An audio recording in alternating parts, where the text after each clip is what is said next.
Hello my dear students, एक बार फिर से आपका स्वागत करते हैं आपके अपने चैनल केमिस्ट्री चैम्बर में। और आज फिर से आपके लिए एक नया टॉपिक लेके आए हैं, पाउलीज एक्सक्लूजन प्रिंसिपल।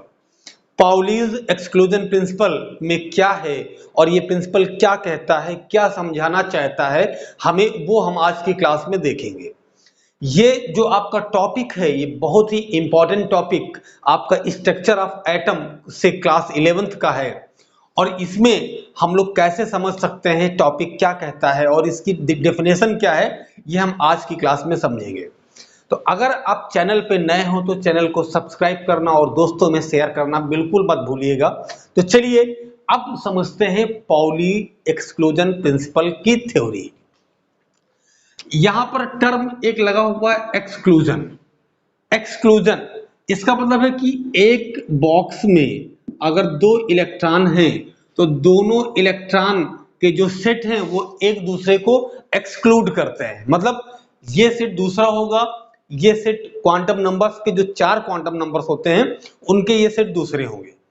तो इसी के बेस पर पाउली ने बताया कि no two electron of atom have same quantum number।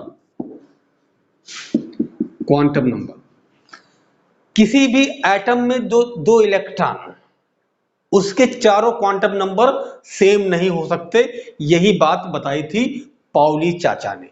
Pauli ने बताया आपको कि दो, मान लीजिए इलेक्ट्रॉन आप लीजिए किसी भी एटम में, एटम चाहे जिसका हो, हाइड्रोजन का हो, हीलियम का हो, आर्गन का हो, किसी का भी एटम हो, उसमें अगर आप दो इलेक्ट्रॉन लेंगे, सपोज आप ये इलेक्ट्रॉन लेते हैं, फर्स्ट क्या है, फर्स्ट ऑर्बिट का 1s ऑर्बिटल है, इसमें आप दो इलेक्ट्रॉन आप लेते हैं।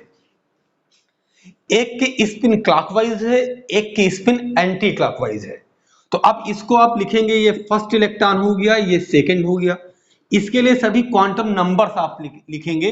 अगर क्वांटम नंबर नहीं आपको आता है तो उसके लिए आप सर्च कर लीजिए, क्वांटम नंबर का आपको वीडियो मिल जाएगा, उसमें आप देखिए क्वांटम नंबर कैसे निकाला जाता है। तो ये फर्स्ट आपका इलेक्ट्रॉन हो गया। इसके लिए देखिए एन आप निकालेंगे, एन क्या होगा 1, एस के लिए एल क्या होगा 0, इसके लिए एम क्या होगा 0 और एस क्या होगा spin quantum number plus half. Clockwise के लिए spin quantum number plus half होता है और एंटी क्लॉकवाइज के लिए माइनस हाफ होता है।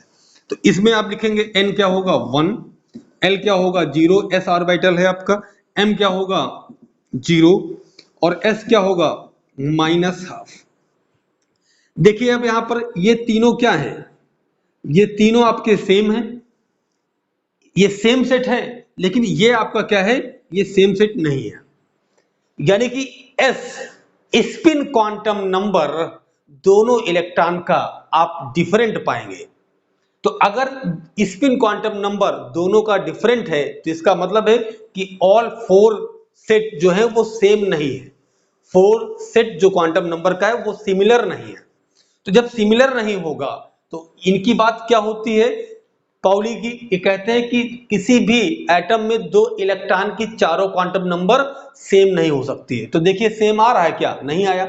तो जब सेम नहीं आएगा तो वो थ्योरी किसको रूल करती है, वो पाउली एक्सक्लूजन थ्योरी को बताती है कि किसी भी एटम में चारों क्वांटम नंबर जो होते हैं वो दो इलेक्ट्रॉन के लिए सेम नहीं हो सकते। तो अब ये तो यहाँ पर एस डिफरेंट है। अगर मान लीजिए सपोज आप दूसरा एग्जांपल लिखते हैं, फर्स्ट एग्जांपल हो गया, आप सेकंड एग्जांपल लिखते हैं। अब इसमें आप कर लीजिए, एक इलेक्ट्रॉन इसमें ले लीजिए और दूसरा ले लीजिए, मान लीजिए पहला ले लेते हैं 2s में और दूसरा लेते हैं 2p में। एक इलेक्ट्रॉन यहां पर लीजिए, एक यहां पर लीजिए। अब इसमें आपको बताना है, तो इसमें देखिए n जो होगा 2, l जो होगा 0, m जो होगा 0, s क्या होगा प्लस हाफ। इस वाले के लिए क्या होगा n equal to 2, l equal to 1, m equal to इसके लिए -1 होगा और s क्या होगा प्लस हाफ। तो अब देखिए यहां पर ये n2 है, n2 है, l0 l1 है, m0 m-1 है, s plus half s plus half. तो देखिए आपका ये सेम है, ये सेम नहीं है, ये भी नहीं है, ये सेम है। तो यहाँ पर देखिए सभी चार जो क्वांटम नंबर्स थी सेम नहीं है, दो सेम है और दो डिफरेंट है। एटलीस्ट वन तो डिफरेंट होना ही होना है, दो भी हो सकती है और तीन भी हो सकती है।